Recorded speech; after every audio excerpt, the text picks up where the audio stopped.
Folks, we are going to move to CliniOps. Avik Pal is the CEO, and this is a company that is currently in the 1Mby1M program and navigating super well. Avik, your turn to relate your lessons from the trenches. Thank you, Shamana. And good morning, everybody. I'm Avik Pal, founder of CliniOps. So I was actually part of the 1 million program when I was just starting about 3 years back or so. It helped me a lot in understand the nuts and bolts of entrepreneurship and how to navigate the very, very early stages. And then, of course, as many of the others said, bootstrap first was a key mantra. And we did bootstrap, and now after about 3 years, we're back in the program, looking for some support to navigate the next stage. So thanks a lot, and looking forward to share our story. Show on the next stage, please. Okay. So the CliniOps is a software company and a data science company. We're working on a digital transformation of the clinical trials. I'll talk more about what clinical trial is and how our solution helps solve what the problems and stuff. So here's just a quick snapshot. So we started in October 2013, so little over 4 years now, a lot younger compared to the other two companies we just heard. Anyway, we have an office here in Silicon Valley and one in Calcutta in India. We have a diverse set of folks, actually, engineers, data scientists, domain experts, statistical analysts, doctors. It's a small 15-member team between the two offices and a few consultants. And we're supporting studies in more than 15 countries now and have more than 50,000 patients on our platform. Main customers are pharma, biotech, and med device, but we also work with academia and foundations, anybody running clinical trials, right? So we've had supported actually works with Howard University, Stanford University, Gates Foundation, USAID, and many such organizations as well. In terms of the market side, it's about a little over less than 10 billion with a healthy double-digit CAGR. And also received several traction along the way, 5 hottest companies, eClinical Company of the Year, top innovations and stuff. But we've always bootstrapped till date and grown organically through customer funding. Lots of ups and downs, but definitely a great experience so far. So on the next slide. So here's the team that kind of helped us get here. I actually started as a with technology background, and then graduated from IT, came from my MBA, worked with 2 startups. The first one was Euclid, got acquired by Persistent, and then I joined another boutique consulting firm called Focus Frame. We sold a product to SAP and then got acquired by Hexaware. I was all through in the enterprise application space, so not really in the clinical area. I was traveling like 45 weeks a year in about 40 plus countries in this whole span of time. And then gradually got involved with the entrepreneurship side of things, and joined hands with a friend of mine, kindergarten friend, who was starting a company called iCure in India. It was last mile healthcare, rural health. And it was a very nice experience and learned a lot on the way, and actually a lot of those actually helping me in my current area of focus. I still sit on the board of iCure. And then Subbu joined us as a co-founder, as the CTO. And I'll talk a bit about him in my next slide. Partha, also from IIT, joined later as the global delivery head. He was Cognizant Life Sciences from early days, still grew it to a much bigger, I think it's $1 billion entity for Cognizant now. Pat is a physician, joined us from the early days as well as an advisor, and she brings in a lot of the patient-doctor interaction, those kind of workflows into the mix that all went into the design, product design. And Arjun is a co-founder of HCL, part of our team. So let's talk a little bit on the journey so far. From the next slide, please. So the first thing is, once you have an idea and you're ready to, get started, is to find a co-founder. I think some of the earlier speakers spoke on that as well. Building a company is not easy, right? And building it on your own is very difficult. So, as an entrepreneur, you're always selling, right? You're selling your, business idea to an investor, selling your products and services to your customers. you're selling, to your employees, but the first thing you have to sell is sell your dream to an entrepreneur, to another person, right? Your co-founder, somebody you can trust, and with you through thick and thin, right? So that's something I think very important, and I was fortunate to have Subbu join us as a co-founder. And he's also from IT. We knew each other for a long time. He actually worked in this space as well, so that helps. He was with Sanofi first, and then Life Technologies, and that got later acquired by Thermo Fisher. So in the early days, we decided to kind of split the responsibilities, and he was focused on the product development, the product roadmap, the partnerships in this space, and I focused on all the other aspects, finance, marketing, sales, HR, and PR, and all that stuff. So that helped, having that demarcation in the roles and having somebody to own and drive it. Next one, please. The next thing in my mind is to kind of find your first pilot, right?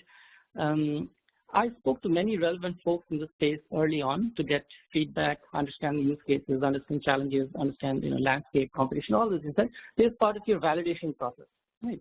Well, what comes out of that is usually one of them becomes your first pilot. In our case, it was California Pacific Medical Center. I actually got introduced to this clinical trial industry through my wife. She's a physician from India, and she started her first job with CPMC and was running clinical trials. I had some domain knowledge in-house. And out of curiosity, I started doing some research on clinical trials, more so because I was also involved with IQ, right? That was in the healthcare space. So the more I learned about clinical trials, I realized that it's very global. And FDA prefers to keep it that way to get a heterogeneous mix or a diverse mix of patient population. So then I questioned myself, how do you collect data in such a global setting? And I've seen how data is collected, healthcare data is collected as part of the IQ experience. So what we learned is that the clinical trial process is very manual, very paper-based, very archaic, and hence a good technology solution can help in a big way. So to better understand, I actually registered or enrolled myself as a healthy patient in some of the trials that my wife was running.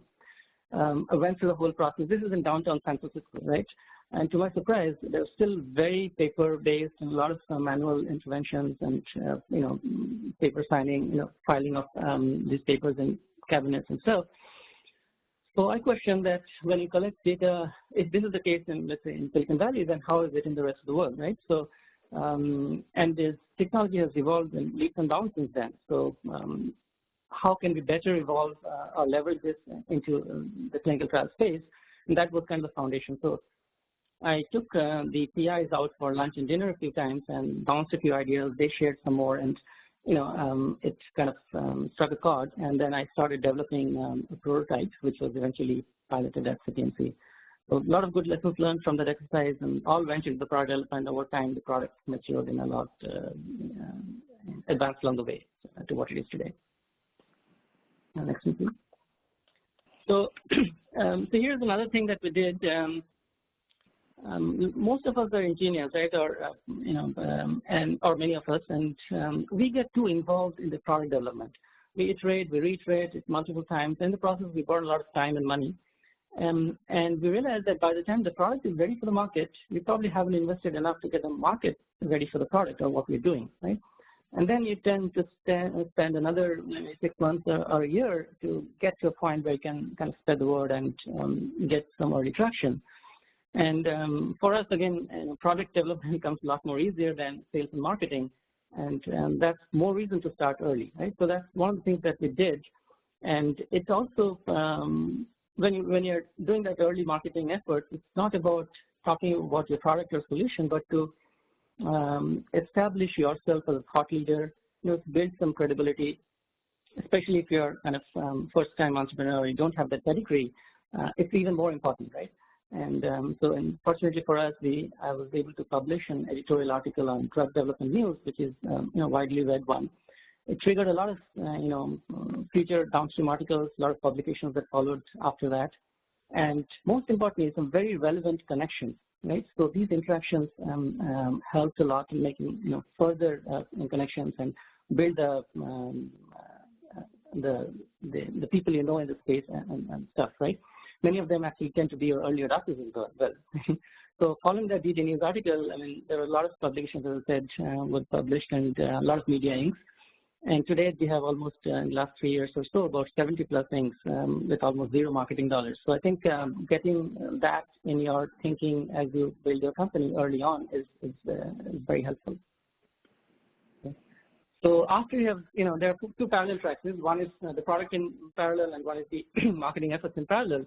So then the next step in the process is to get your first paid customer. So in our case, it took us about 2 years to launch the product, but the same year we launched, we got a top 10 innovation from 1Mby1M, which is another very widely read magazine in our industry. Excuse me. So it gave us a good start, a lot of inbound leads as well.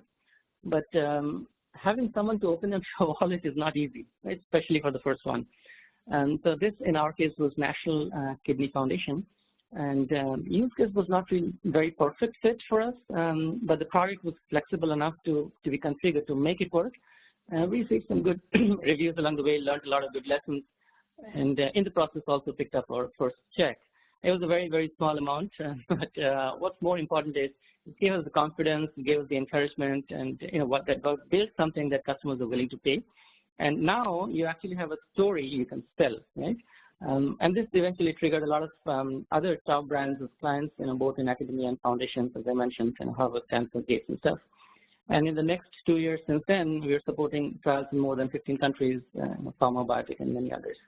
So let me talk a little bit about what we do and how we do. So before we get there to the solution, is a quick snapshot of to understand the space, right? So when a pharma company brings a new drug to market, it takes about more than a decade, and you spend a lot of money in the process, $2 to $4 billion to bring that new drug to market over the period of 10, 12 years. A significant portion of that time and money goes into clinical trials, and that's the area that we're focusing on. A big part of that clinical trial time and money, again, is spent into something called SDV, Source Data Verification. And our technology or our solution eliminates this whole SDV in a big way or drastically reduces it. And we'll talk more about it. Patient engagement is another key. Patients drop midway into the trial, so it becomes a lot of burden and overhead for the pharma company. And no trial actually ends on time. That's and cost of delay is very high, depending on if it's a blockbuster drug versus a normal drug. And still the costs are very high. So we can't afford to have these delays.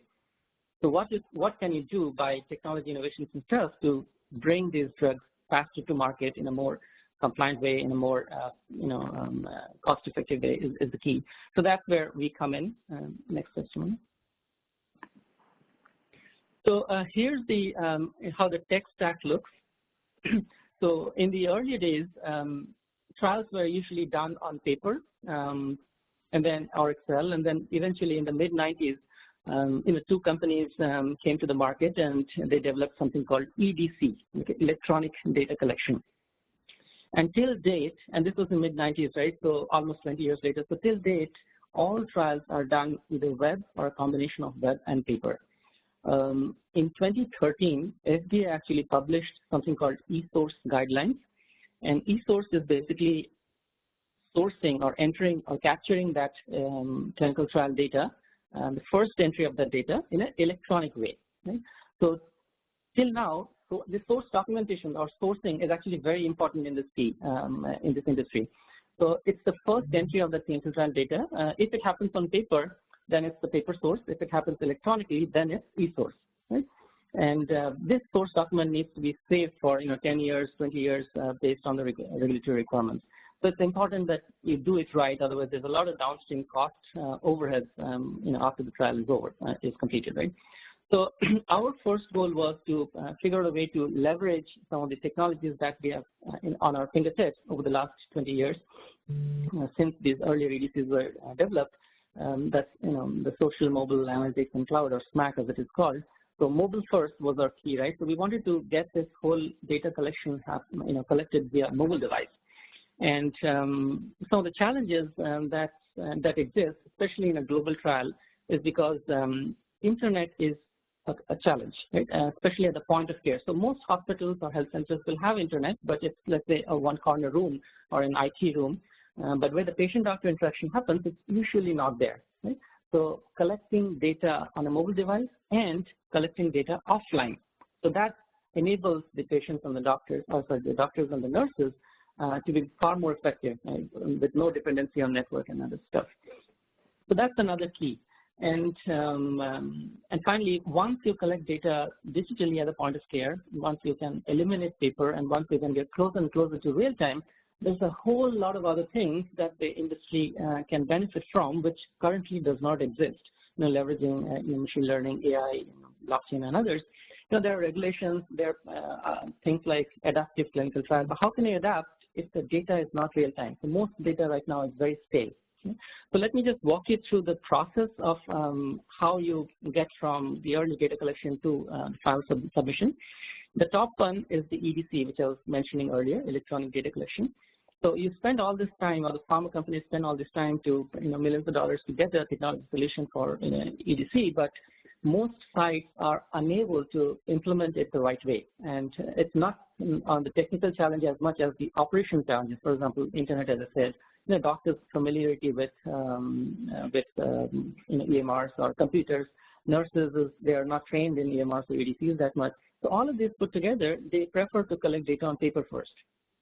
After that, that becomes a source document. So it needs to be physically stored in, binders and folders and cupboards. It's a lot of, GCP compliant archival systems, a lot of money spent on that.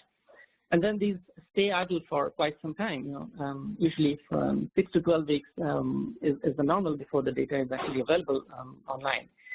And to get to that, there's a lot of manual transcription that happens. So, trained people will come and transcribe all the data into the EDC system. There's a lot of monitoring that happens because data cannot be, or part of the data, which is patient-related information, PHI, cannot be shared with the sponsors. And each of these paper documents has the footprint of PHI and clinical data. So it's typically, you just can't scan and send it because it has PHI. So monitors actually travel all these sites. A typical phase 3 trial, just to build some context, can have maybe 30 to 50 sites globally, right? And it can last for 2 to 3 years. It can have 2,000 to 5,000 or 7,000 patients as part of this whole process. So it becomes very difficult to manage on paper. And after all that is done, then FDA requires a third eye to make sure that the two data match, right? There's one set of data which is on paper for the site. There's this other set of data which is on digital or for the sponsors or the pharma. So they two need to match, and hence these monitors come into picture. And then finally, data management, where a lot of these, so along the process, because there were so manual interventions, a lot of queries or a lot of errors happen in the data. So that's fixed as part of the data management process. Again, a very consuming in a long-term process. Eventually, the database is locked and the data is ready for analytics. Right? So how we have done it differently is that we have built a very simple user interface on tablet, works completely offline, which is only for data collection. So meant to be used by nurses or frontline users in emerging world countries around the world. Very, very simple, has only two things: who is coming and what am I collecting.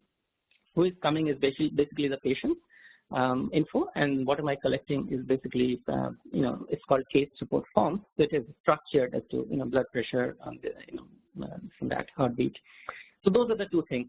And it also has a lot of checks and balances that run behind the scenes, right, to make this data very efficient, very error-free. So if you enter some data which is outside some range, it will pop up right there, right? And you're only able to do that because you're collecting data digitally. If you were to collect on paper, it's just not possible, right? So those are the benefits. And then if you do that, you don't need any physical storage, very minimal idle time. Earlier I was saying 6 to 12 weeks. Here we are doing 6 to 12 hours or even less. Basically, you collect the data throughout the day, and by the end of the day, you sync the data and go back home. So almost real time, the pharma company on the other side of the globe is getting this data, access to this data. And since you're collecting digitally, you can actually mask out the PHI versus the clinical data. So the protected data is not synchronized behind the firewall. So for monitoring, you don't need to travel. Sitting here, you can have real-time access on the clinical data as well. So monitoring effort reduces drastically as well. Same with data management, because a lot of the data management has actually happened upfront in upstream. So all that put together brings a lot of savings in time and money for this whole process, and significantly increases the data quality. So that's kind of where we add value and how we do differently from the traditional softwares out there. Now, in terms of adoption, so the early adopters in our case was studies where there's a significant Africa component, right? These solutions, the EDC solutions, which are currently out there in the market, the value proposition for us is far more easy to demonstrate if there is a site which is not very advanced, and offline is a big win for them, right? So we started doing some of these studies where, in Lesotho and Swaziland and Ethiopia, Somaliland, Nigeria, Tanzania, Equatorial Guinea, a whole bunch of these places, and these are all done by top brands running the trials. It gave us a lot of credibility and a lot of learning, and the product also evolved a lot along the way. And obviously, if that works in Africa and Asia and other places, the same will obviously work in US. And in fact, a lot better. So instead of 6 to 12 hours delay in syncing, most of the places here may have real-time syncing or much smaller time lag before the data gets ready for analytics. So these are some of the benefits. And as I said before, we have more than 50,000 patients on our system, several different countries, and fully compliant. We are supporting disease areas across many different therapeutic areas. But one of the early ones, as I said, was the neglected tropical disease and infectious disease, things that happen in emerging world countries. They gave us the boost to get started. So we have a few case studies, but I think in the interest of time, maybe I can focus on just one of them. This was a big study run by the Gates Foundation with drugs from and GSK. It's a triple drug program. It was a 24,000 patient study, and when they received the protocol, it was a 38,000 patient study. So typically, you do these analyses ahead of time that will tell you how many patients you need to enroll to get to a significant number. In this case, it was reaching to 10,000 patients with a certain criteria. And usually, what happens is you run all this trial, and at the end of the first year, you freeze it, and then you do the analysis, hoping that you hit the 10,000 mark. But since in our case the data was real time, they didn't have to wait till the end of the year. They were seeing it almost near real time. So there was one curve showing the enrollment. There was another curve showing how close are you to that 10,000 mark. And it so happened that 24,000 patients somewhere in Papua New Guinea actually got enrolled, and everybody was ecstatic the very next morning because the study was about to be closed because they have hit their mark. Now in the process, they saved themselves in spending additional time and money to enroll another 14,000, right, for the 38,000. And that was only possible because of the nature of the solution, because how we had designed it, and that real-time access to get to that analytics and stop the study at the right time. To add to that, typically for studies like this, you usually get about 50 to 100 queries in not so good sites, especially the ones that we were dealing with, is Papua New Guinea. There's some remote island in Indonesia, a remote village in India, Fiji, Haiti. So all these are somewhat island countries where these mosquitoes actually happen, and these are not very tech friendly, or the infrastructure is not that robust. But even then, we were able to manage collecting all this data completely digital, almost no paper. And from 50 to 100 queries per patient, the data quality was so high that it brought it down to just 2 queries per 100 patients. So it's a drastic increase in data quality as well. Published WHO actually published reports based on this data. We got a lot of traction out of that, and a lot of downstream projects followed from there. So all these actually helped us, create exciting stories that you can further sell into other customers, learning from there. So with that, I don't want to take too much of time. We received several tractions along the way. The first one is very recently, we were marked among the top 4, including the 2 market leaders in their Vision 2020 for e-clinical solutions. We have continued to grow all through customers and revenue, and that's the key. And we'd like to keep it that rate for some time. With that, thank you very much. If you have any questions, happy to answer. So once again, very proud of what Avik has achieved. The company has crossed 1 million in revenue in 2017 and is on its way to a massive growth this year. The first quarter has been fabulous. It looks like a superb year. So textbook case study of the 1 million by 1 million methodology. All these stories that you're hearing, there's a reason why we have chosen these stories to showcase for this 400th roundtable, and I've invited all these entrepreneurs who are literally following the 1 million by 1 million methodology, and vice versa. You know, the 1 million by 1 million methodology is built on top of the journeys of entrepreneurs who have followed these kinds of methodologies. So it's a great validation of a methodology, a proven methodology that all of you who are listening can follow and become successful. So thank you, Avik. Very proud of you and your accomplishments.